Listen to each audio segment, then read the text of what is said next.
the ability to work from everywhere, let's be clear, or work remotely is absolutely a benefit. So the capacity and style in which a person works is, I've found, to be the most tremendous aspect. You're listening to the Global Workforce Podcast with me, George Britton. Each week, we interview an industry expert to dive deeper into the world of managing a global workforce and discuss the big strategic challenges that you're going to encounter along the way. This episode is brought to you by Omnipresent, the global employment platform that allows you to employ anyone, anywhere without having to set up an entity. Designed, built, and supported by global employment experts, Omnipresent takes care of your international employees and contractors, so you don't have to worry about payroll, HR, or compliance issues, making it easier, faster, and safer to expand internationally. My guest today is Mike Kelly, a senior partner and risk advisor at the Baldwin Group. Mike, welcome to the Global Workforce Podcast. Thanks for having me. I appreciate the invitation. Delighted to have you here. So Mike, for those people that don't know you, could you give us a bit more of an intro to you, what you do, and an overview of your business? Absolutely. I've been fortunate. I basically stumbled into risk advisor and insurance straight out of college because I just needed a job. And I guess I was desperate at the time. And I suppose it stuck to a certain extent. Right now, what I do is I lead the international practice for the Baldwin Group, a risk advisory and brokerage firm headquartered in Tampa, Florida. And so the intents and purpose of this podcast, that means we spend an awful lot of time helping organizations figure out their global expansion strategy, particularly with a focus on the human assets, employee benefits, compensation benefits packages, and things like that. More than anything, we want to enable our clients to be able to expand internationally and replicate that culture as broadly across as many geographies as possible. So that's what we spend an awful lot of time on. It's certainly not boring. Got it. It makes a lot of sense. How important is an international benefit strategy for, let's say, a US company when they're thinking through these kind of topics that you mentioned? Yeah, George, and thank you for saying U.S. because I have to let everyone know my lens is I'm an advisor that is U.S. based, and as we're broadcast, an international audience will view this podcast and they'll understand the U.S. lens around comp and benefits is significantly different than the entire rest of the world. So I do need to let everyone know, even though I'm a global advisor, that's where my bias comes from. In the States, in particular, as of late, not only is our system different, there's a tremendous push around equity and inclusion in global benefits. And I think that's changing the global narrative a great deal. If you looked at global benefits programs directed from the States as much as 10 or 15 years ago, it was all, well, they can just have similar benefits to what we have in the US. I think things have gotten a lot more sophisticated now. And people understand that, hey, in many jurisdictions, the medical plan is not nearly as important as other benefits because of socialized medicine and things along those lines. And people understand that equity doesn't mean the same thing for everyone. And that inclusion means we need to be much more culturally specific as to the audience that we're catering to. And that's why I feel that the global benefits is, I'd say it's become more complex. However, it's also become a much bigger deal in terms of the traction, the attention, especially because we are in a hire and work anywhere world at the moment, or I'd say for the foreseeable future. Yeah. It's really interesting when you look through that, when you put your feet in the shoes of a US company expanding internationally, because the benefits landscape of those is just so different to anywhere else in the world, but particularly places like in Western Europe where the social security systems are so different. I think you've kind of touched on this a little bit, Mike, but what are the most common overlooked factors when companies think about international benefits? I mean, they often, in my mind, oftentimes that like the most important factor for companies is often like salaries, payroll, tax. What do people often miss when it comes to international benefits? I would say, no pun intended, that they miss the benefits piece entirely. Because as you know, in the States, if you have less than 50 employees in the U.S., your benefits offering may be next to nothing. And statutorily, aside from some very small requirements here in the US, you might not need to offer anything. So it's very easy for at least a US organization that's very young in its international expansion journey to say, we've only got, we've only got a couple of people in the UK, they'll figure it out. They've got the NHS. And of course, they don't understand that while the NHS is, one of the shining stars of socialized healthcare, the system, let's just say, has a whole load of problems. And as you know, George, the vast majority of people opt for some sort of top-up medical or things along those lines. And so very much for small populations, especially in lots of different pockets, to really overlook the need to think about any strategy at all or really coordinate. And this can be okay if you have a very decentralized strategy. However, you can run into compliance issues really, really quickly this way. And many organizations don't understand that the most complicated and the most costly and one of the biggest compliance obstacles might actually be related to retirement, and as we in pension, et cetera. Most US organizations and buyers that are just beginning that journey really don't even consider that because, especially if you're a hyper-growth tech company, you're interested in creating revenue and expanding as fast as possible. And, you can figure all this stuff out on the back end. Yeah, that makes total sense. I think definitely hear you on that.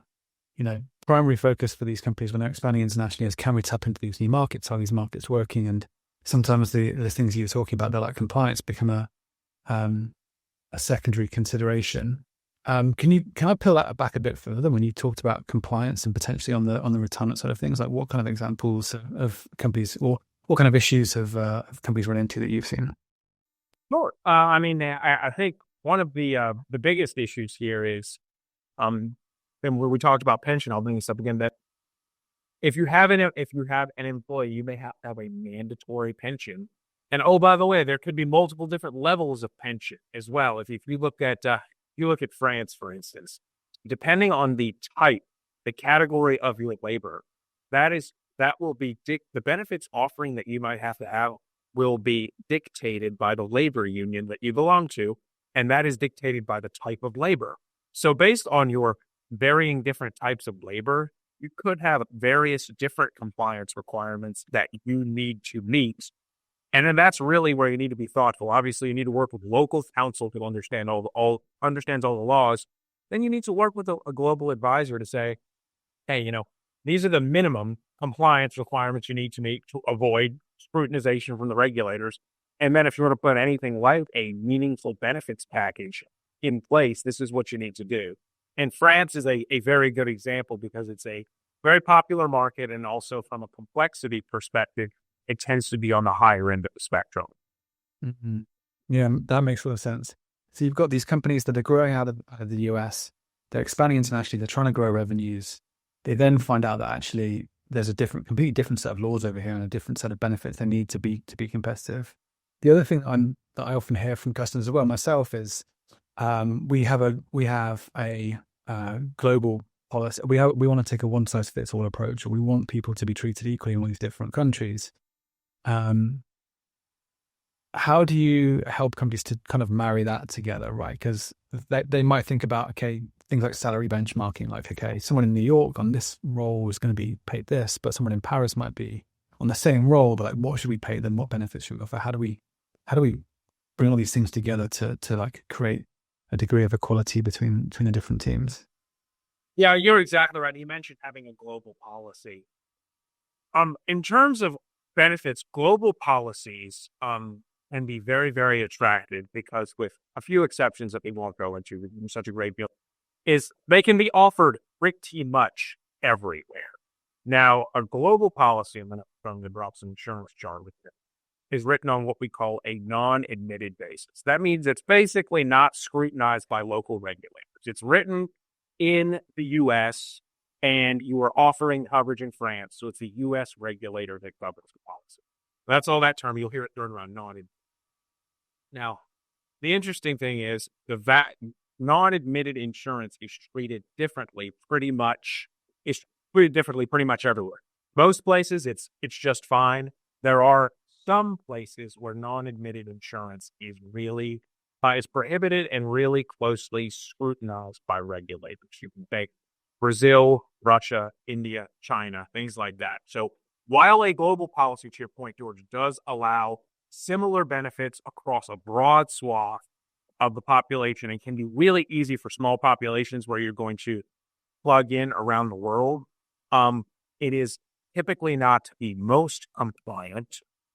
And it also tends to be more expensive than, saying, getting a local plan in Brazil, which we would call a locally admitted plan. The good news about these plans is they are very easy. You can turn them on and basically apply them everywhere around the world.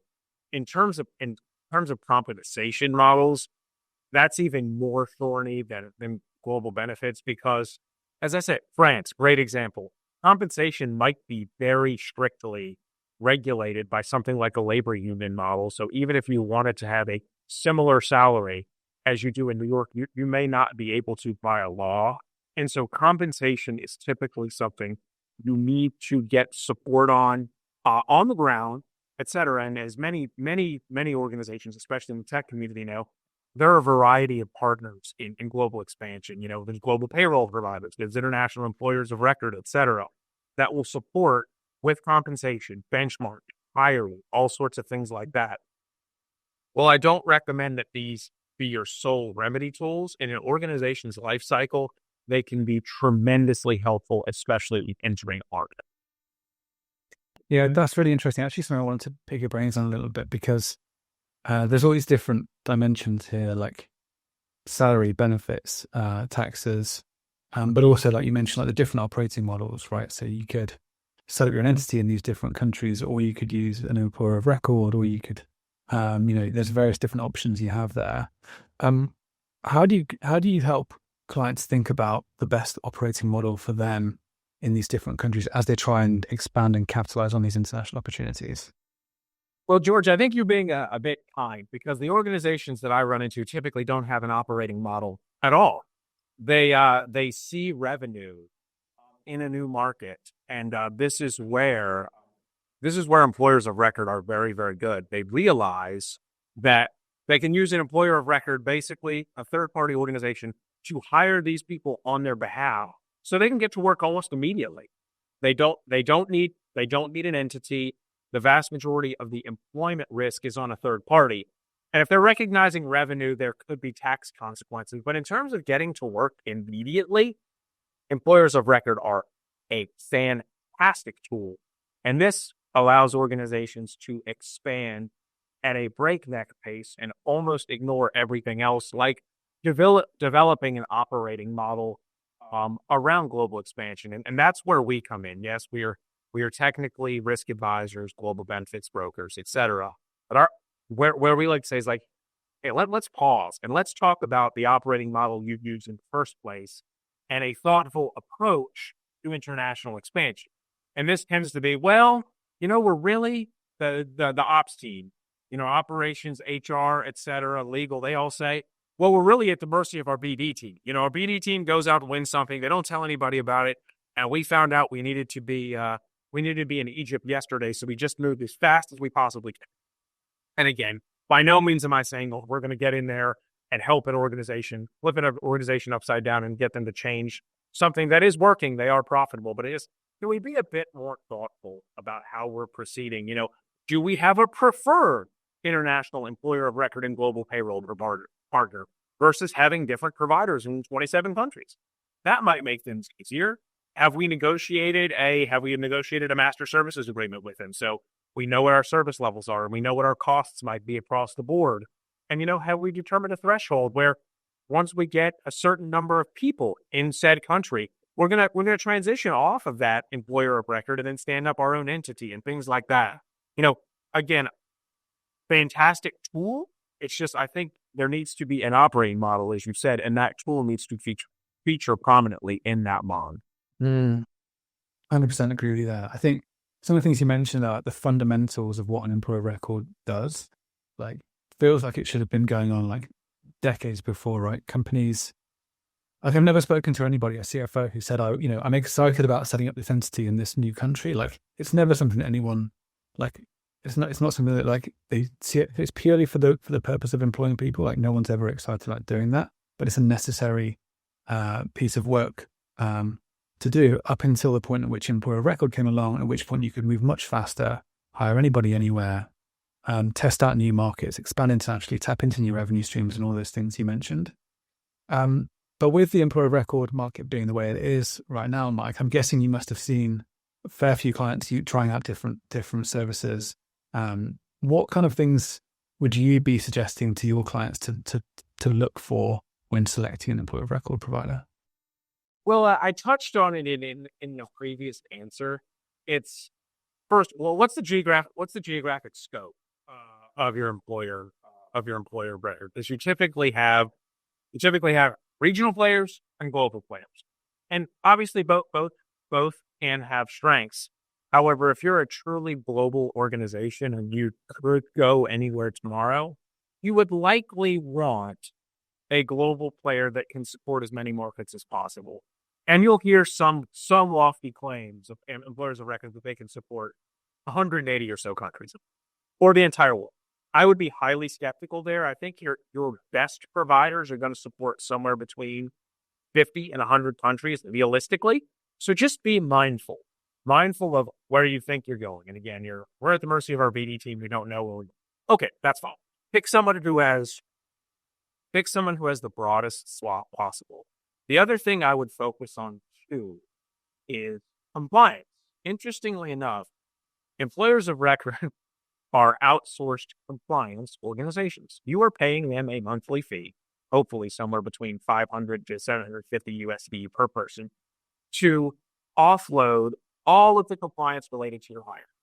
However, it can be surprising how non-compliant some of these organizations can be. So what is the organization that you're working on? What's their compliance philosophy?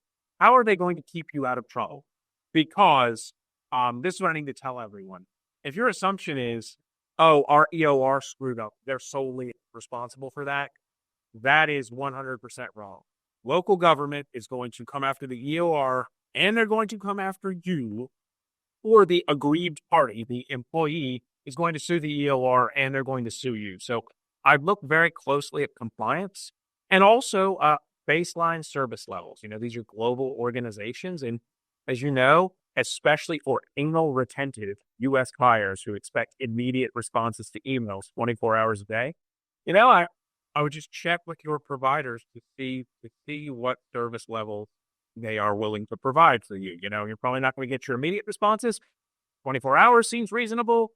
And then depending on the parts of the world that you're in, you don't want weeks to go by and not get a response just because the pace of business is slower. So those are three things that I would focus on when evaluating a provider or providers.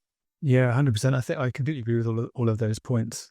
I think you're absolutely right to call out the point about compliance. Like if you think you've completely put all of the liability of this on the employer of record provider, like you need to go and check the terms. There'll be no employer of record provider that says that they're liable for everything. If you work with someone like us, then we'll basically separate those things out and say we're liable for the provision of the services and making sure that those services are up to scratch and to standard. But like, if you have a dispute with the employee about, gross misconduct or something like that, which they then take to you, like we're not liable for that. Like that's between you and them. And we'll make that really clear and say that this is what we're liable for. This is what you're liable for. The other thing I think you mentioned is about these compliance points is that it sounds really simple, right? You just go and the employer record model, you go and set up a business in a certain country and then you employ people and then you charge the client for the services and you want to mark up onto the salary. But when you look into the detail of like, well, what are the specific labor leasing laws that apply to Germany or France or Italy? And like, is my provider actually following those things? Well, what happens if they're not following those things? That's when you can come unstuck. And that's when you might find out that actually that liability clause that's in your terms with your client, actually that sits with you. So, you could be sitting on a bit of a time bomb there.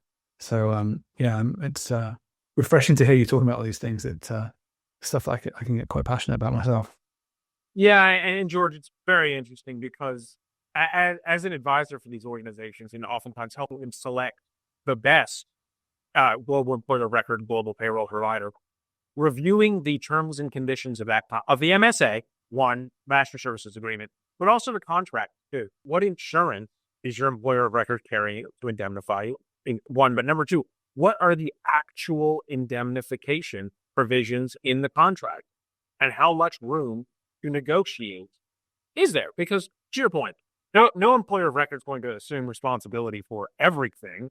However, there should be clearly stated what they're assuming responsibility for, and if they make an error or omission, it should be clear how much financially that they're indemnifying the client for. There's some very basic things that we found that perhaps clients executed an MSA 10 years ago in the provider that haven't been reviewed for a really long time. But being able to have that level of conversation, George, which you just pointed out, is incredibly important, because we found these relationships with, especially global employers of record, when they're good, they tend to start maybe with one head in one country, and then you look 3 or 4 years later and it's 70 heads and you're in 14 countries. So I think viewing it as a long-term partnership, and the way that you would evaluate any of those normally is precisely the way you should go about it. An organization should go about it. 100%. And Mike, something else I wanted to ask you about is, I know that you, beyond employee benefits, your team has also focused a lot on insurance and risk, especially during M&A transactions.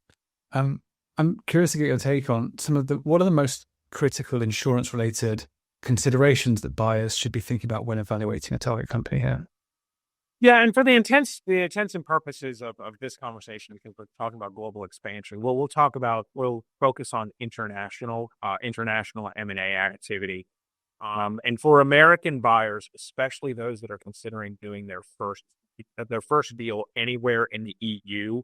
And again, I want to caveat this, because this could be a purchase straight out of the EU, a French company, or more likely it's a US company that has a smattering of employees across the EU. There are some real compliance red flags. There's something called the Services Directive, and part of it is called TUPE, T-U-P-E. And if I try to pronounce the entire thing, I would butcher it horribly. For everyone listening, just Google it, you'll find it. It's basically a complete litigation disaster and nightmare. To sum it up, these employees that you are acquiring, you must, one, match their compensation, and two, match their employee benefits. And it has to be equal to and or better than what they currently had under their previous employer. If you do not, or they allege you do not, you will find yourself litigating forever. Now, the big issue here for M&A transactions is not only does it make the process messy, it can drastically erode margins. And that's why working with a provider, and using an employer of record to hire these people, especially if there's not existing entities or what the structure is, very, very common. But having an advisor in the international employer of record space that can absolutely help you navigate TUPE, and to the best of their ability, ensure that you're not going to be bogged down in compliance-related litigation, is a really big deal. But even more so, it's not just TUPE. There's a variety of other benefits, pension, all these things, compensation related items that an international partner like an employer of record global payroll provider can help you with, and can help advise you on as you're entering that process. So I would strongly recommend pursuing that as you're working through the nature of that transaction. Yeah. So I guess there's a few things that fall out there, right? So you need to find a provider that can be flexible on the benefits, because you might have some specific discrete benefits that only apply to certain people. You need to find somebody who can, like you say, either match or improve them. So you need a degree of flexibility there, because it's unlikely that any one provider is going to have every single benefit under the sun in each country, right? But you need flexibility. You need someone who knows what they're talking about, right? So someone who is familiar with this process, who probably has informed you about it during the process, to say, hey, you're gonna have some TUPE requirements here, right? So be ready. One thing you mentioned there, Mike, was about this can erode the value of an M&A transaction. Can you tell me a bit more about that? Is that because the cost of the of the benefits are not truly factored into the deal, or is there something else that you were talking about there?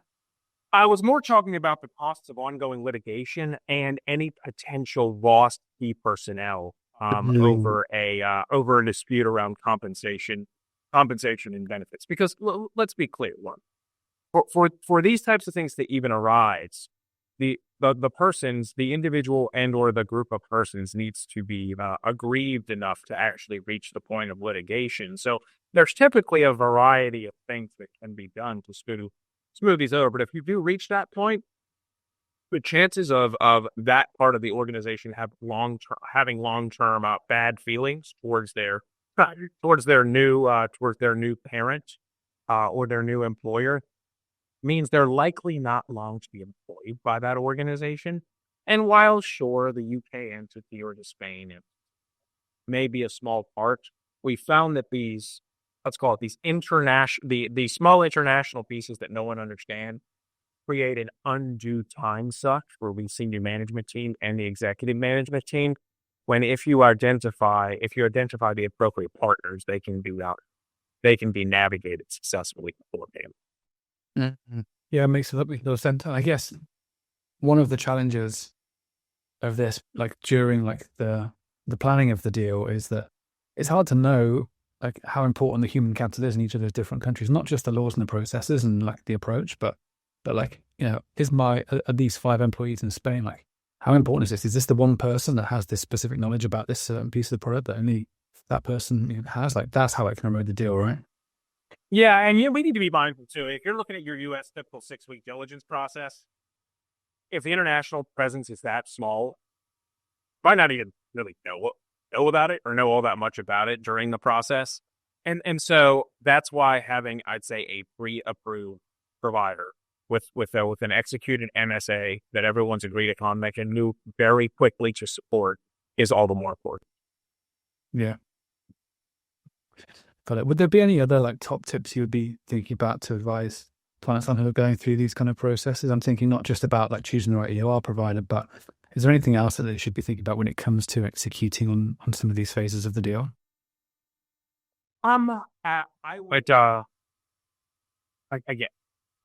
would pull in key stakeholders for the international organization if they, depending on how heavily they factor in. The reason I agree in tons of machine is because, as I mentioned, diligence processes tend to be so contracted and so fast and furious. Things can often be looked over.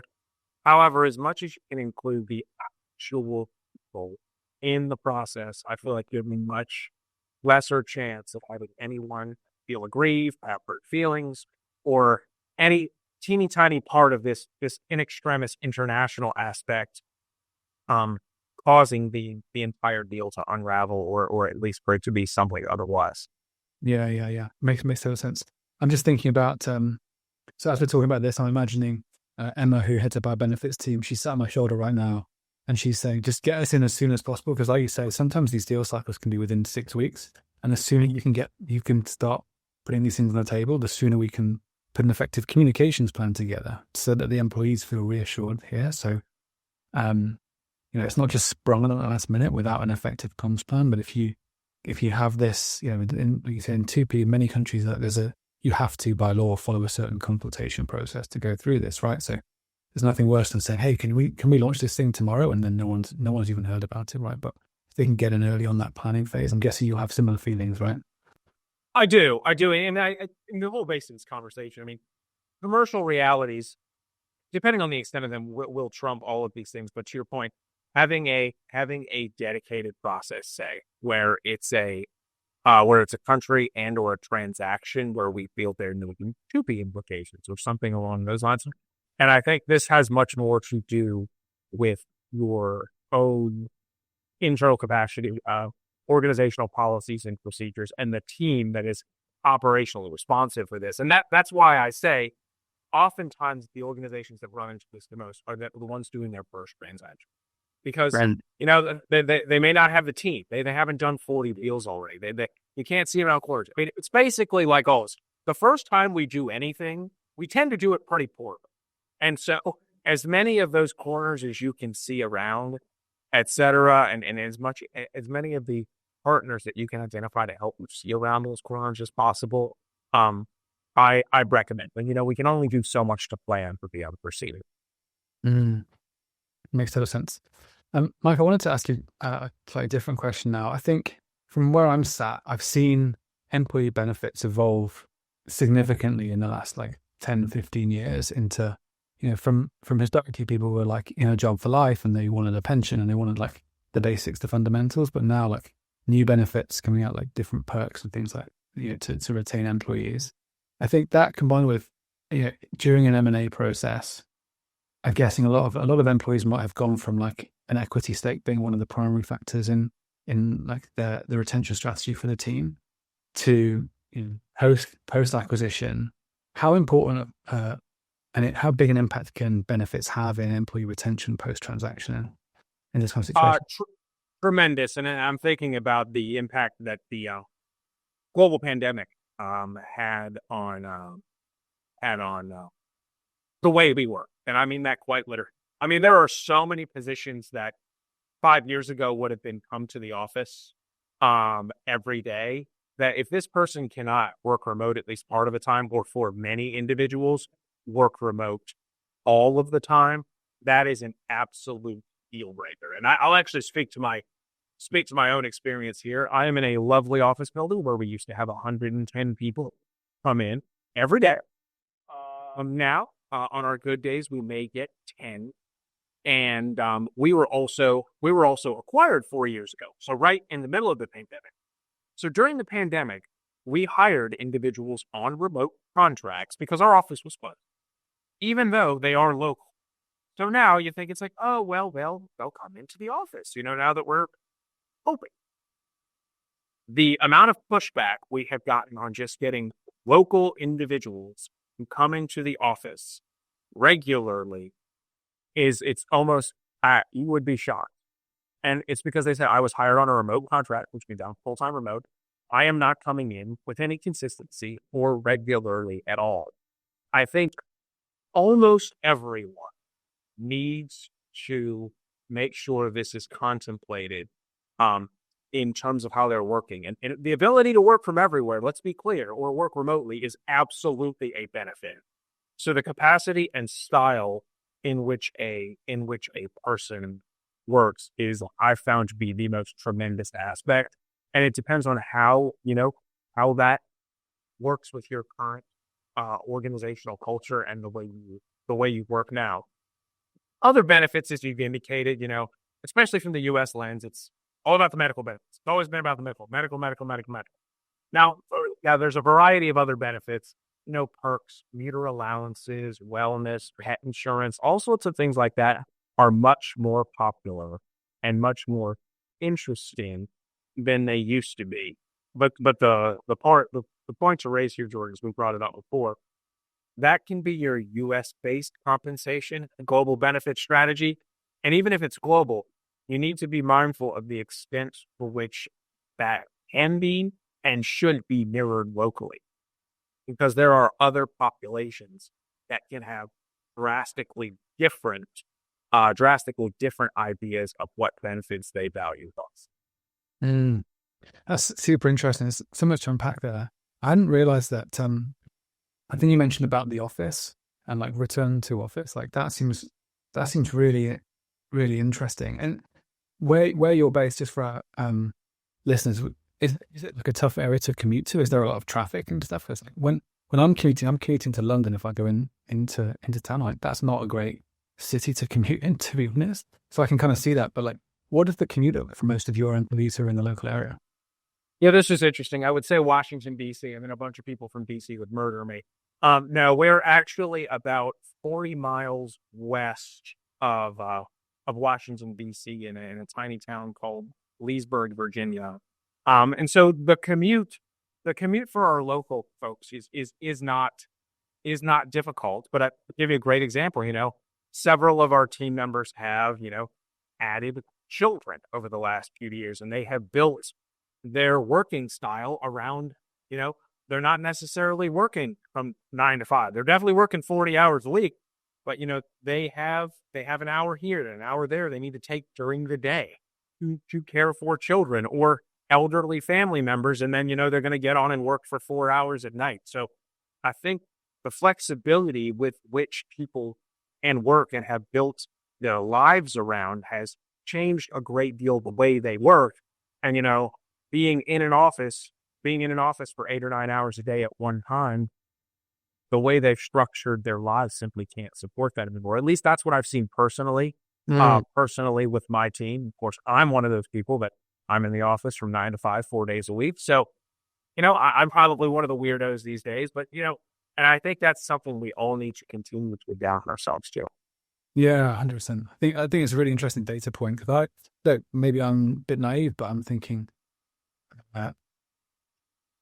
I'm thinking that, like, if it's easy to commute, that's probably one of the most important factors for companies. But like you say, it's about setting and managing expectations. Like, if you start off with a remote work contract, like, that's the expectation I have, and that's what I'm going to expect in future. Don't, if you change your mind in the future, like, don't expect me to change my opinion of things, right? Or my approach. Yeah, no, I mean, we've had it that strongly where at one time we decided that the people that were within a certain radius, we were going to change their remote contract to a hybrid, which means in the office sometimes. We had a number of people immediately threaten to resign. And so we had to walk that back in certain instances. And, we're still letting it. This is almost a universal problem where we're still trying to figure out what the best mix is. Yeah. That makes a lot of sense. Cool. Well, look, Mike, I think we're kind of coming up to time now. Before I let you go, I just wanted to get your take on the big picture a little bit here. Like, how do you, what do you see as the big trends coming up in aligning benefits and strategy, and what kind of things do you expect to come up in 2025? Yeah, well, as I began, I don't, the tendency around equity and inclusion in global benefits coming from the States, at least, I don't see that, abating anytime soon. So this is going to continue to be an issue. And what we see more often, I will tell you, almost every single venture capital backed or private equity backed tech company we're coming across, global tech company, tells me the same thing. Wow, Mike, we've expanded so fast and we have all of these different providers in all of these different countries, and we just bolt someone on whenever we need to, and it's becoming impossible to manage. And it's becoming extremely expensive, and we can't continue to expand internationally without figuring this out. And so, and again, I give the EOR, the explosive growth of the EOR industry, so much credit, because with the work from anywhere movement, and the fact that EORs have basically, some of them advertise that they can get you to work anywhere in the world in the next day. I'd say that's a bit aggressive. But let's just say I can get you to work anywhere in the world within the next few weeks, which I think is very realistic. Organizations have taken advantage of that. And so when you're literally everywhere and you're making money, I get it, there's a whole lot more complexity and compliance to untangle there. And to your point, it makes equity and inclusion global benefits a lot harder. And that also tends to get pushed down the order of importance as well. And so it can lead to dissatisfaction.